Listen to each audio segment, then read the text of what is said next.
Danny Kruger. Sir Roger, and it's a pleasure to serve under you, and I'm very grateful. I'm grateful to my honourable friend, the member for Carshalton and Wallington. He gave a very good defence of the vaccine programme and of the MHRA, and I respect that. I do regret his response to my honourable friend, member for Christchurch, I think, who raised the point about medical expertise, which cast some doubt on the vaccines. And my friend chose to smear all opponents of the vaccine programme.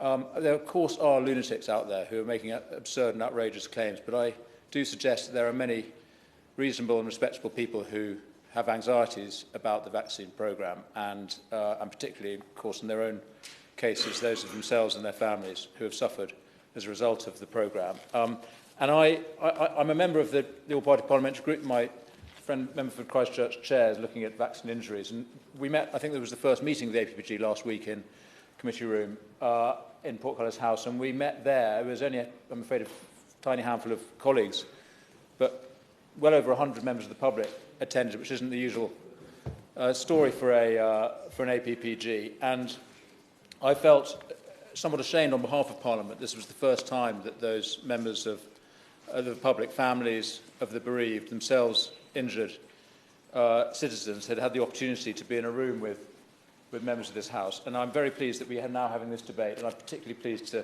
that we have the opportunity for members of the public to hear from the Minister about this topic. And I should say to members of the public watching that we have here a very good Minister who is genuinely committed to health and to public health, and has shown a real interest in this topic and in the effect of COVID policy since before, when she was a backbench MP. And I would say that the UK as a whole, and while many questions need to be answered about our COVID response, is by no means the worst offender. We're not Canada or New Zealand or China, places where they think they can exterminate COVID by depriving the population of the most basic civil liberties. But we still do have, I'm afraid, questions to ask ourselves, and even much to be ashamed of. I'm particularly ashamed, and I put it on record in hindsight, of my own vote to dismiss the care workers who didn't want to take the vaccine. And I very much hope that the 40,000 care workers who lost their jobs can be reinstated and indeed compensated. Now, a group of us, including, I think, the Minister, held out against compulsory vaccination of health workers when that was proposed by the government last winter, and that resistance, I think, turned the tide to a degree on government policy, and we emerged from lockdowns quicker than we might have otherwise. And yet we still have this policy of mass vaccination, and I do want to query this on behalf of constituents who've written to me. And my query starts with this simple point. In October 2020, when the vaccine was getting ready for rollout, Kate Bingham, the head of the Vaccines Agency, said this: "There's going to be no vaccination of people under 18. It's an adult-only vaccine for people over 50, focusing on health workers and care home workers and the vulnerable." Now, why was it extended to the whole population? I don't think we've ever had a completely satisfactory answer to that question. And I raise it because my concern is that in extending the vaccination programme, it became an operation in public persuasion, an operation in which dissent is unhelpful or even immoral, justifying suppression, even vilification of those who raised concerns. Happy to give way. I thank my honourable friend for giving way. Would he also question, unlike any other vaccine, the vaccine was actually given to people who'd got natural immunity because they'd actually contracted and provably contracted the virus, and so they would have had natural immunity. Why were those people vaccinated? My honourable friend is absolutely right. The best vaccine against COVID is COVID, and many people were indeed naturally immune, and I think there are questions to be asked about the effects of vaccination on the immune system. Now, I do understand why, and my honourable friend, the member for Carshalton and Wallingford, made a very understandable point about the importance of resisting misinformation. And certainly there, as I mentioned, many crazy theories out there which we need to not give credence to. If we're talking about a programme of vaccinating the population, it is important that the public is persuaded to do what the government wants them to do, and I understand why the government should have a public health information campaign along those lines.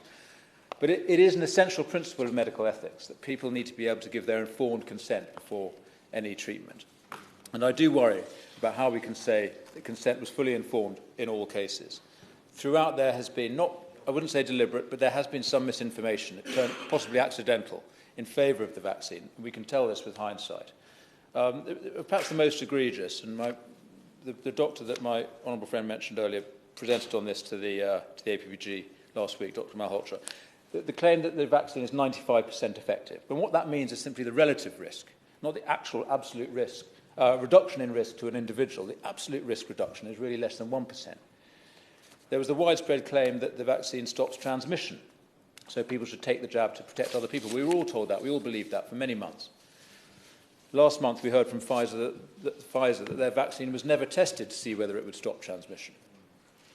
And yet we had the notorious claim by Professor Chris Whitty that even though the vaccine brought no benefit to children, children should be vaccinated to protect wider society.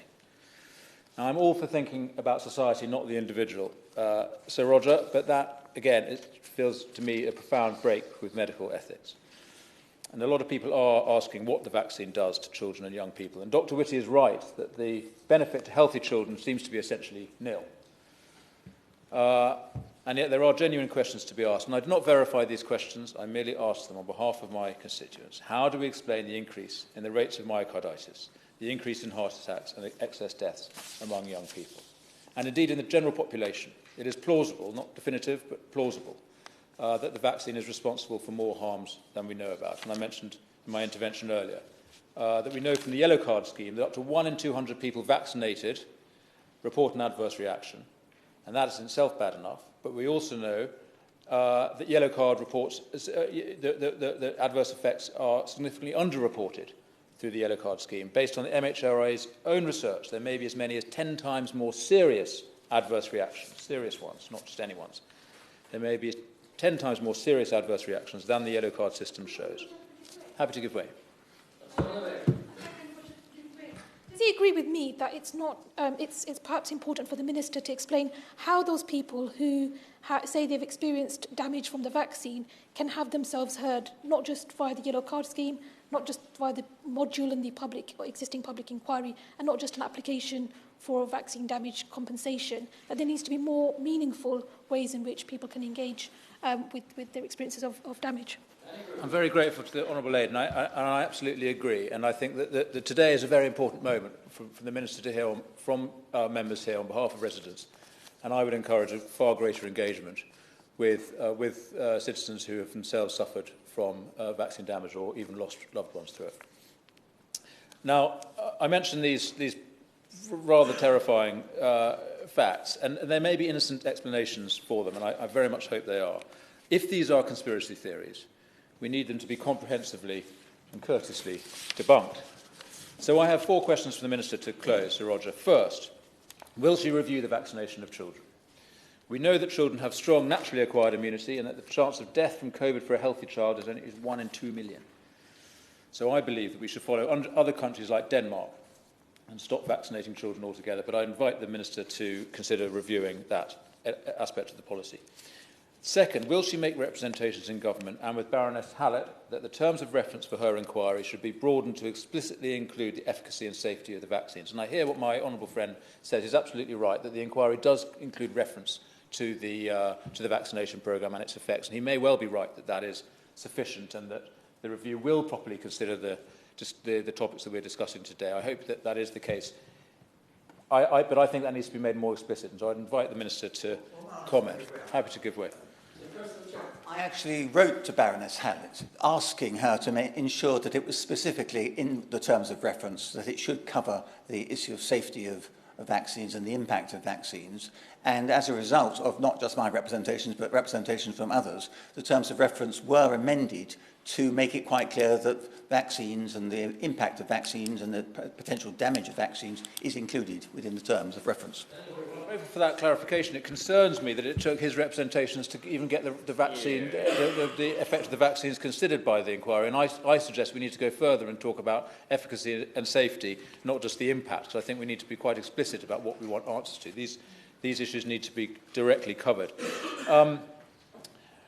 Now, this inquiry, I think we do need the public inquiry to consider this because of the compromised nature of medical regulation in our country. And I mentioned earlier that the MHRA is funded by the pharmaceutical companies who produce the drugs and vaccines that it regulates. And there might be some universe in which this makes sense, but I don't think this is that universe. I don't think it's right. And third, we need to do a lot more for the injured and bereaved, as the Honourable Lady mentioned. I agree with all of my friend from Christchurch's recommendations, and we'll hear from him shortly about what needs to be done to raise the threshold for compensation for the injured and the speed of payouts. And I also agree with him that we need clinics for people with adverse reactions, just as we do for people with long COVID. And finally, following this, we need to change the power imbalance. I am sorry on behalf of Parliament that this is the first proper debate we've had on this subject. I regret that victims and families have had to struggle so hard to get the engagement of the system. I hope the Minister will agree to meet with some of the people who are here today and other representatives of families affected by the vaccines for a proper exchange of information and ideas. And I hope that she will request that Dame June Rain of the MHRA meets with them as well, rather than, I'm afraid to say, ignoring letters for months. And I want to hope that end by hoping that with the new government that takes over this week, the current Minister herself has only just been recently appointed, will stay in post, and that we can start a new chapter in the story of COVID. No more remote power telling people what to do. Let's put truth and justice back into our public life and restore trust in the experts we rely on. Thank you, Sir Roger. We should be all right. We should be all right for time.